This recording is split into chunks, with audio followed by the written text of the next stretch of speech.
the video me kama pacho we ubi kana na mtimo onyam dia ba na ka mtimo no say me ko nyina na video me hwe eno anam nye easy kura enti sa na tie na ho ye nika say na wo se oba na wo je se wa me hwe bia na wo ya ha ho enti ya grace wo papa eno anam nye easy book of condolences because sign be on all of you your behalf morning with morning team ni nyina tiana de totoso mfoni na eba no eno a chese zuba ene ayi ye kan say regional chairman na kwesi na o mu nyina wo ho asanton say me sign I'm going to sign book of condolence. Come. Video crack home. Video can on your picture back up.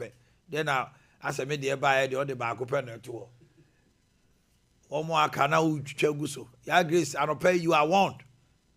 You are extremely want. Sister pictures no. Never video the cow. What was on boy? Oh, now pop to say. I do watch it. Nyamiadum. Maybe I will call. You are looking like a commissioner bimpo. Me a commissioner can say na say bintrati. Video ni dey. Bonkuma na ya na everything. Bonkuma no, me trouble of bi sugu ho kama. Bonkuma ya obi say bonkuma fom ni dey o mo de bonkuma dey o mo man. Ni ba ko ni tie ne ya. Yankuadim Ghana Bar Association for Echo Bar Conference na Attorney General na what Tibiama Bar. No say Omaye self-serving group. Now they've made Ghana Bar Association so partisan. Na enkoye. Yente no ka ri wi a yente de fu agate so a oye bar. President no so kai. Edi kai. Ayine. Ladies and gentlemen, when in 2015 an Article 146 petition was received by the Chief Justice in relation to the former chairperson of the Commission on Human Rights and Administrative Justice, Madame Loretta Lamte, the bar failed to speak out about process. In the run-up to the 2016 elections, the then opposition New Patriotic Party engaged the Electoral Commission in court battles over the voter identification system. This gave rise to the Abu Ramadan line of cases. Immediately upon assuming office in 2017, an Article 146 petition was filed for the removal of the chairperson of the Electoral Commission, Mrs. Charlotte Osei, and her deputies from office. The bar saw no basis to speak out about compliance with due process.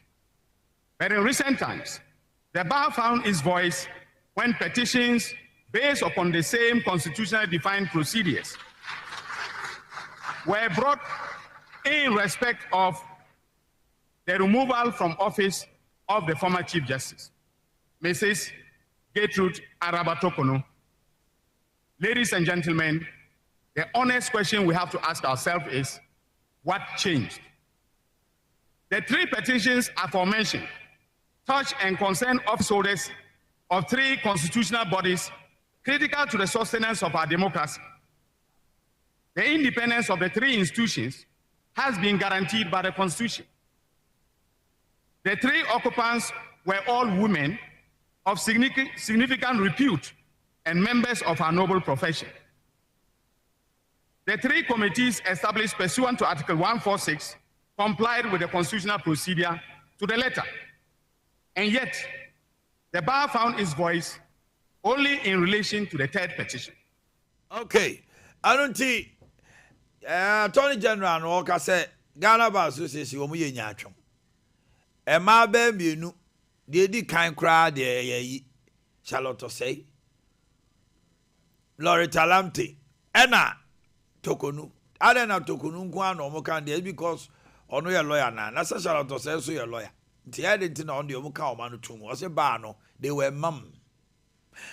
No be e dey for gate ono no president of Ghana Bar Association was the assembly na kai. Yentie no.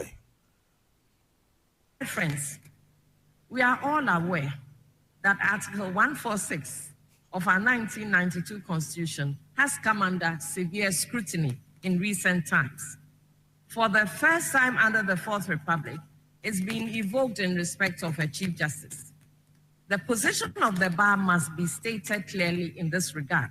The bar recognizes the fact that the power of removal can be exercised under Article 146. But the bar's major concern relates to the process. In the absence of specific rules of procedure, the sketchy process potentially lends itself to arbitrariness and a lack of fairness. Hence, the bar's resolution on the matter, which was as follows.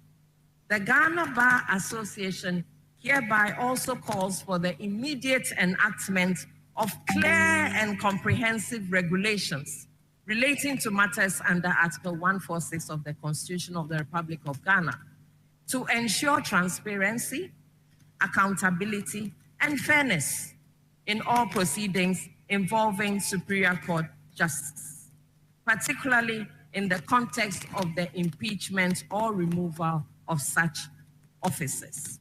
Okay.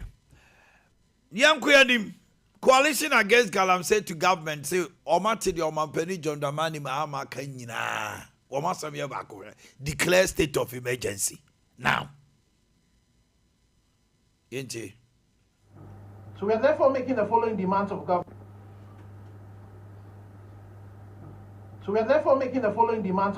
In response to the President's statement on deploying a state of emergency as last resort.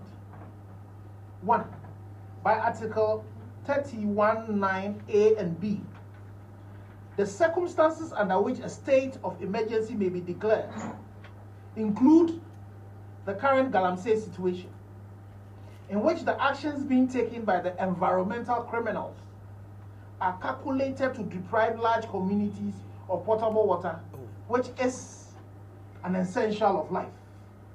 It also renders necessary the taking of measures which are required for securing the public safety, the defense of Ghana, and the maintenance of public order, and of supplies and essentials to the life of the community. This text I have written did not come from anywhere. We are paraphrasing actually a constitutional provision. We are beyond the last resort. And His Excellency, Mr. President, please, you should immediately declare a state of emergency.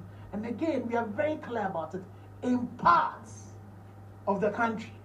Okay. Not in all of the country, not in the entire district. Penin declare state of emergency in Ghana. Nemom forest any insuwan be a seno and I won't declare state of emergency. We are na Ghana Catholic Bishop for also so do almost the abem. Almost say state of emergency no delay is betrayal. And though state of emergency is very crucial and important, it is not enough. Catholic Bishop Conference. Yenti.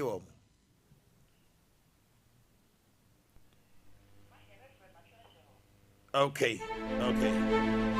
All right. Now, the Foreign Affairs Minister, they are to just say, Cabinet has approved for Ghana to accept some West Africans with vetting to exclude criminals and ensure citizenship safety. Almost in Jebia passport office, Omu Tamale, Bolgatanga office. Now next month, a year October, Bolgatanga office will be fully operational.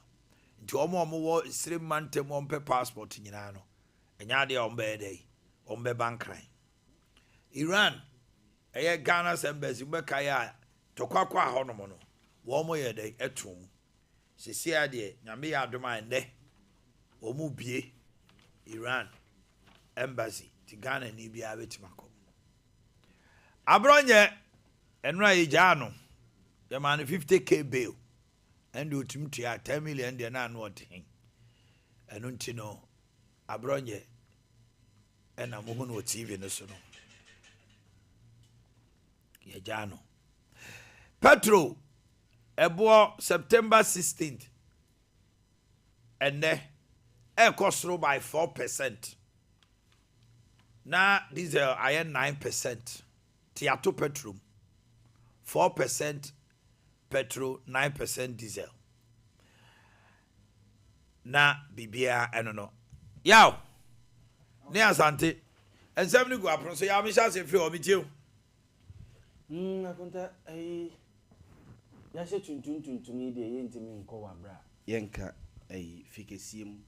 I know now we had me condolence video now to so. Yes. Now me sign on. Enra was your photographer. My chief my conversier and my everything. And no boy Juma pa and no na me a masters of the craft. And a 90 days so. Yes. The Freemasons. That video crass me ye. We say I'm saying na masa. Me maybe na me twan there. The ni ba. When any di. As I tomorrow no. Omu invite wo. Enra ya wo na ni ma no hu say wato abese no. Na besi say shed na num na. Na besi na no kakra. Obesi na no. Na ni braba. Yes. Enra na efe. Efe to say send your matia organize no ho. Yaw. Enra na efe. No miss. Na any can. Just say dem hwe ye twagu nyina no. Na me amini apani edinkra so ene enu akwa me brofu jai enu akwa me brofu kwame enu awe brofu wapeni kufo ba ye da na edikana ampenda da kufo Sunday ni na wo to ababa ti on there mrana jesa ya wada bi afiada na obekọ mrana yura ene day 2 wa na eba quickly na afi ye mo bonsam no so ene day 2 na ene no omo ba no yebenya Ghana Bar Association for no GBA for no beba ne omo call conference e bi ba be represent no Ghana Bar Association for no ebeba ne ene so mpanimfo a menka ne security agencies no mpanimfo no a wo mu no beba so ne Ghana Forces, Ghana Police Service. It's a national for no. Yes. And regional coordinating security no. Council no na omo ha. Ntie bia ene yebehu IGP, yebehu Chief of Defence Staff no a omo nyina penimfo pa no. Naval Captain penimfo. Yes, omo nyina eba bechia. Yebehu financial institutions no so banks no ne. No banks they be buy. Yes. Ebi by na is a Standard Chartered the woman ehwe sika no so omo nsabodie bibia woman na bibia efa omo eso and the general public no so as usual ye be eno yekohwe abrewani achi I say no be si atoto no no I say na mrantie na etu nwum bi omo say oho yira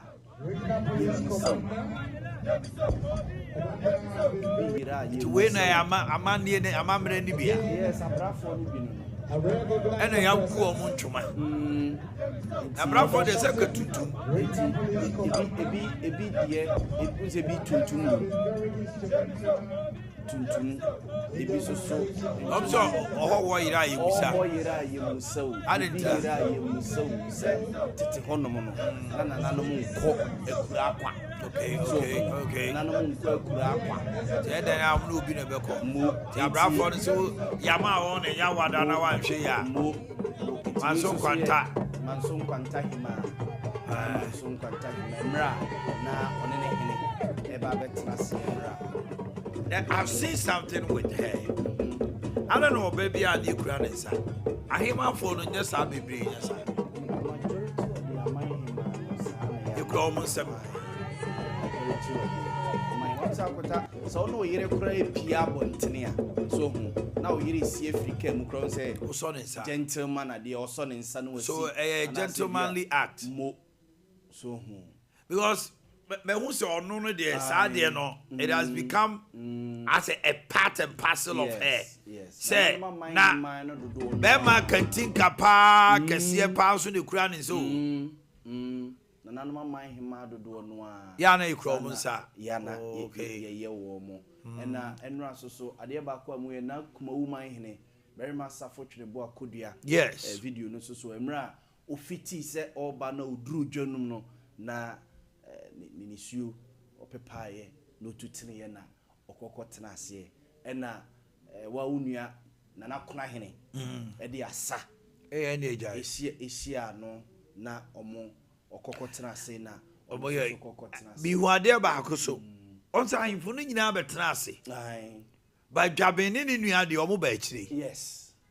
E na omo kire se amanne ne amamre mu no e wo se asantema wura akobo ekose no ti omo kose ne prensa ansa no ni nua ofri kofu ansa no ni nua ofri new dwaben kofodua eba betena ase akrofo mu eba betena ase today were the last eye dwaben and say emra dwaben ye ne ba pani ana say oye ne dey dwaben de onye ne ba dwaben de onye ne ba na date na wo so okose and the agisi ebusa mpanimfo no ya wo mention ya wo so timikat agisi ebusa mpanimfo no ye nti e wo so okose ne mprensa nsana waba aba beta akuta sa video we ye mra na me no mienu free na ahema oba na asante na yewura so okohwe na ni achi ansa na waba sa time no unse anopa na me ka bibi kire wo se yewura di kan call ekokoshe ni nua ba nsana ye makwa ma obi akra akohwe akọ eho no mamamrem no ese okobie so okay eho na bia sense guo be ne apaye bi kura bekoso a na omo aye ansana ya makwan ama ahye ne obi a akọ no akọ na emre oda apakan mu no na afei na okọ na okọ akohwe ni nua ba anasa ne maame anasa ntehima okọhwe na ni echi sebio na ni echi emuamu ana se bibia tenetene na ukwa na de mi hu ye ne se ye de gold dust. Yes. Sika futru akasa. Yes. Afa no hu nyina. Yes. Hey. Santi obika. Video bi o hamra yewura ekodru santehima ne bebi ane adeda no na okyere ne tuo na odi asa no eno so e wo ho se ya grace ya somebody am fanto ne hwe na eno de very unique. Yes, we emra na okọ no ye gina ho hwe ya ho na akwa bi ko tutu anka ade nyankopon asante ma sojafo ni nyina abufu ye se yewura efiti sa na dom yewura fiti sa ye nyina ya bopia e wo so twam sa de akọ na akwa yi atutuo na nimbi ye ka o se police for pomsa kan hon ko be ko ni krom ama mu nyina prada dem but ma te say na no ma ban live bullet e wo ha it was pump action gun musketeer all right but baby auto you know man na auto no least expected it me say Asante we were crowded Asante we were crowded and he said them how na nipa be and he said nipa be bra ba pisu say and na wo hwe no so a oni ohini bi na ba yo enye so o kan o mu kra Asante hini akwa tutu na ade no nyina sanegu na soja ni rush no ye na pa ne chew o so je ni kan ma so no nipa no enya se no to fam nti oto sa no military form ye san no mo rush no na wo dey na wa ye and am again am gentlemen please okutatu so hunim dia wo no hunim masa form ball no ka kwa no nye nipa bio ko brante na o yes ko bona so no kona hini ni ha na kona hini enie we ye emra na kona hini eba kumani na kumani ni eba na oba betena sie no eno omo ye ma na ye fo yes the first so ye say omo nyina so ye mrantie na se ni omo bisi Asante mawura wo mrantie o ni pa na ne papa ne sen ohene se ai ohene se emra me ye ya senko no so Enya yi enyame ani abrankese nyame ani abrankese wa hine se enra amani entwa no ye ya famua but mani entwa so ti ha ye na ye na meka na kuma wu Omanhene very ma safo twene bo akodua yes very ma safo twene bo akodua wa o papa me am papa ofiti ye ba papa nimpon opema sem doctor a medical doctor by profession and the masante ewubi no yes Branti a yafa wo no oma they've endeared themselves in their profession doctors lawyers nom ne hwe ayi ohini ba ko yi a lawyer bafo ananta bafo ananta lawyer kase pao awo court ko di asemo then am ya am just say ti wo gira court na he ring in na di she no gira no ka kire judge be my lord ananta he dey to our guy yeah you know those things read my mind say my dream it comes into my mind. I'm see na go ta say ai Marehine so so a medical doctor yeah complete bafo hiahine na hiahine kra de oye surgeon ai a brain surgeon asante ai mfonye sabio asay adidie na abawo ana wo de hwe ai achamfo yes akwam yes echamfo ai why adwuma United Nations for many years a diplomat share a bompata hine yes a complete diplomat yes career just say ni dini say enye nana de betka wo de ambassador e ka ho nana ifa pente so ya santi now ayi Gabin ye civil engineer yes now Josrebo or ye civil engineer yes man point na okro ne krachi na or ye register o KNUST yes an education is just say asante yen si ni kwawo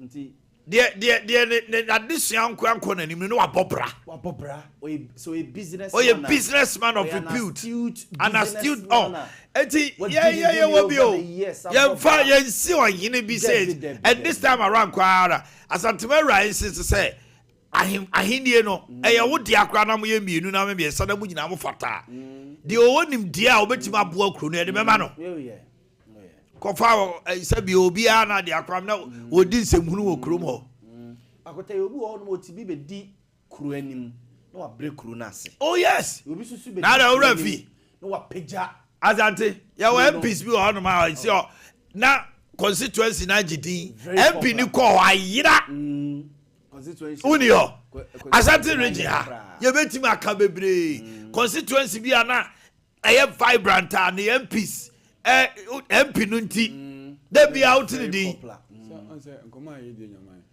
Asante amamre no ye ya hinsem no ena mrofo be fa ya democracy de ma ye ena ye wura cost further say sebe ansana be nya dibrahini no nguma suaso e major factor oh yes and politicians no so yem se pese o man ye ya enye sika nko a that's it obi o ha o MP wo brache bejo si apa yawe o ya MP wo brache bejo fi wo mo number so bra pa say akotan say so obi abobo ya adwuma na waye bia ma ye adwuma wa ha say over the years wo sue hunu tema utini nipa tie nipa ka utini pa nipa ba ho abesra de enye jeso bia your MPs ama also akosra de your MPs are even ministers current ministers are omu wie university omu anya adwuma bi ada danka o wie the time owura so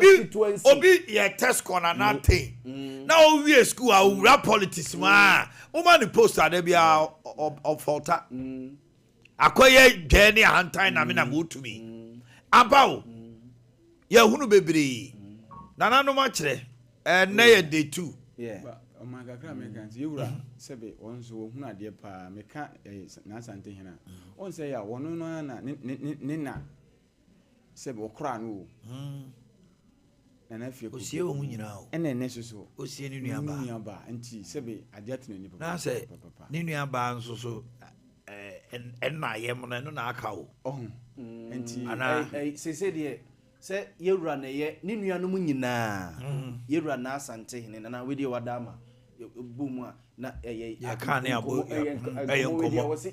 for education purpose yewura na ne nuanom nyinaa a no mu free yefunu krom ade no yewura na ye ka akiri yes ye wo mu num mema miensa ema mienu na pani ene odafom na asante hima ono soso na ye pani pa ni ni nuanom ono mu free yefunu krom ba asase so no ni ono na ye pani sante hima ene ye gya ne kwen ono ye pani ena yewura soso na ye ka akiri nti animu ni akiri na alpha ni omega na aka animu ni akiri ena mfimfimfo ni nyina soso kɔ se bi o ko ni aba ko Boakye bi yes na bi mu create pro say bi anko no na no soso nti abeka animu ni nti si aka yewura nko yes aka yewura nko eye na afie ko bi eye mu de aka ono nko na akota na afie ko bi soso nyame hira no akota nye nipa nyina de bebe wiase awo ma aba wiase ama ne ma ne mienu nyina ne ma mienu ba ko adi asante ena onu amu soso adi asante ena onu amu soso adi asante onu kase this is royalty yes say obe ba asase so na obe wo na wo ma nyame be hira wo mo saa ade ase so ne ba na ye asante hene onu amu di asante hema okwa akura na ne ba ebedi ade na de very historic yes tinyame on de ne yefunu mu ade nyame hira ya na me hwe ni the same as Queen Elizabeth mu de no when it skipped to the omoten no Queen Elizabeth so abefa for the first no munya Queen ababeye king abehwe Oman so abehwe so was 70 to 17 years okoye say na abeto ne ma abeto ne ba sisi a ne ba no every king why William ho na nsonso ye da ye ne Queen de ne mu ye say mamema emma entimi ni ade ni bi omo de ne de eye lineage yes say ye wo dia e na de ba go so ha adwene say ye nya wo pani nu a mo amaka nyina so no ni bia e na pani nu so tabio William so ba George never omo so lineage ni de enu ehu eni say me ba le yabo ama me na me ohene me kwa yabo ama be di ma de yabo ama ba ne asante na nsoso ayi Orlando eni Kevin eye ni nuanom so mutumi da omo kwa na nyina ebedi ya be ma duku na de ahwechire was duku ni bia na de be ya be yo duku na de ahwechire esi ano George na ho no ayi Prince George oye William ayi no oye second crown prince o yes onso onyango so ne bas media de e do onyango so ne bas media de e di se wo no wo ye pani na wa anwo a enne dan ko ma Elizabeth mo wo anwo a ho na wo ba wa chiri ba no abedi ade onu bedi so onu so ne ma nyina abedi kopem so mu bewu bara ha no de matena asante kase omuka abakose bi kire se niwama na ohini no e wo se ode ne ma eye dai eye akyerema nanka omoye dai ye kokon odanya ne ye na ne yire no mienu no obi afa ne ma adwane na ka busuan no ena ne nua ba ede ne ma mienu siye ena o sese sa na tie de a machiri no mi nua ba no efri na ekro ne ma nyina ne bedi ma de wo fase e bedi ade na be wo fase enti efri ho no mo no cause ope obi ama na gina ma oman no ne yire no mo ede omo ma dwane na ne nua ba yi ni baba ko gina ho ene je se me free ho de a se wo na wadi akyerema de a ena efri ho no mo no matrilineal no ba hede and I say a patrolling and every ho. Eti asante. So o maame e yo hima. Now you're a young boy about breye. Yes. Ranche ni bi ono ma ne maame yo hima so trimudani jimi. Etimrani dusi ya de ne bedi ade kroman kwa be sori atia no. Waye kwase ampani wi. Any chrome one kwase asem nyina waye hima banti eno no oye. You will lose it. Ene no na eduru ba bi no na yenta momo ntena fie ho. Aye. So you be you afri ho na utrimu de no. Ye de ko e wo fa bi a Asantema say osi no aye ready ko prempe. O se wa bi a ne ye de ko. Ena ne ofa say o say bo nsuka say da bi. Ba ne nko sehwi. O ko secondary school was sehwi.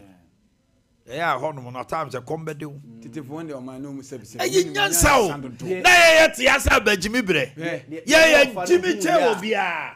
Ye ne wo fa no hu sa bre. Ya bi wo yamanim. Yeah. Ye ti ha ye na bre. Ya be fa ye bonage. Ye jimi. Ya obi wo ba. Na so hu sa akwara ni ntuye ni de. O ka hwiche na akwara nti a. O yi ni free for no komu bi nti o ne nta. Ah, na di pakro na discipline no. Obetete akwara na ma obefa no anyini. Ene ya sene wani. Eba sene wo sesia. Ya yaw. Akwara ketwa. Take it. No. Urade. Mr. Omamu nyane mo ni bra me bra sana mo one or two go sia wo de ba. Oh, titifo no kire ye bibi. Too much was anti. Ena oni.